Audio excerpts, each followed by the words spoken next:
Hi boys and girls, I hope you're having a great day. I wanted to pop on and do a read aloud with you. So the book I'm going to be reading today is If You Give a Moose a Muffin. You might already know this story or one of the other stories in the series, If You Give a Mouse a Cookie. But this one I wanted to read and do a little craft after. So it is written by Laura Nimroth, so she is the author. The author writes the words, and the pictures are drawn by Felicia Bond, so she's the illustrator. The illustrator draws the pictures. All right, so let's see what happens if you give a moose a muffin. I wonder.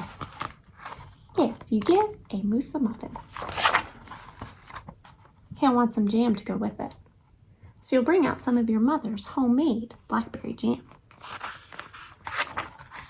When he's finished eating the muffin, he'll want another, and another, and another. When they're all gone, he'll ask you to make more. Would you make more muffins for the moose? You'll have to go to the store to get some muffin mix. He'll want to go with you. And when he opens the door and feels how chilly it is, he'll ask to borrow a sweater.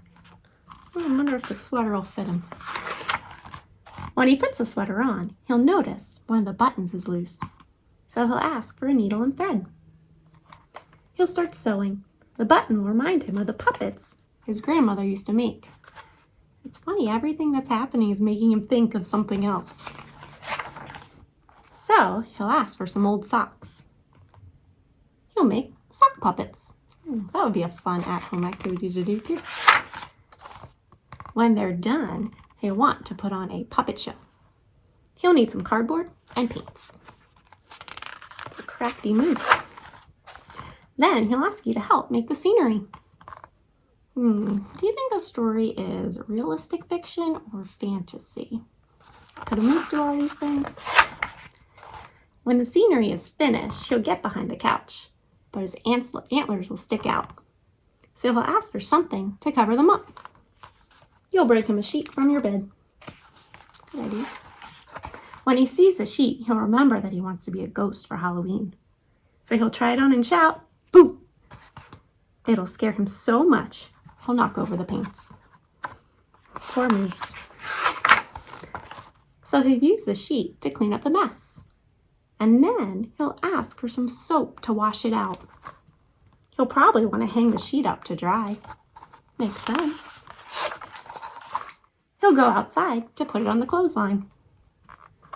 When he's out in the yard, he'll see your mother's blackberry bushes. Blackberry bushes. Where do we hear about Mom's blackberries before? Seeing the blackberries will remind him of the jam, and he'll probably ask you for some. Why did he want that jam? And chances are, if you give him the jam, he'll want a muffin to go with it. That's funny how the story circled back from the beginning, how it started that the moose wanted the muffin, and it ended the same way. It's a really neat story. They seem like good friends. So what would you give a moose? I have a little activity that if you would like to do, you can, and I'd love to see what you do. I did one too, so I could show you. What you're going to do is you're going to make your own moose by doing a couple things. For his antlers, yours will be smaller than mine. You're going to trace your hands on paper. If you just have white paper, that's fine. Just color it brown like I did. I will say tracing your non-dominant hand is a little trickier, so you might have to ask for help. But after you trace your hands and cut them out and color them, those are your antlers. Then I just drew a big oval on white paper as well. And I gave him some eyes, nose, mouth, little details, and colored it brown as well to go with the antlers. Glued my oval down for his face, glued the antlers down on top. And then I did a little writing to label it too.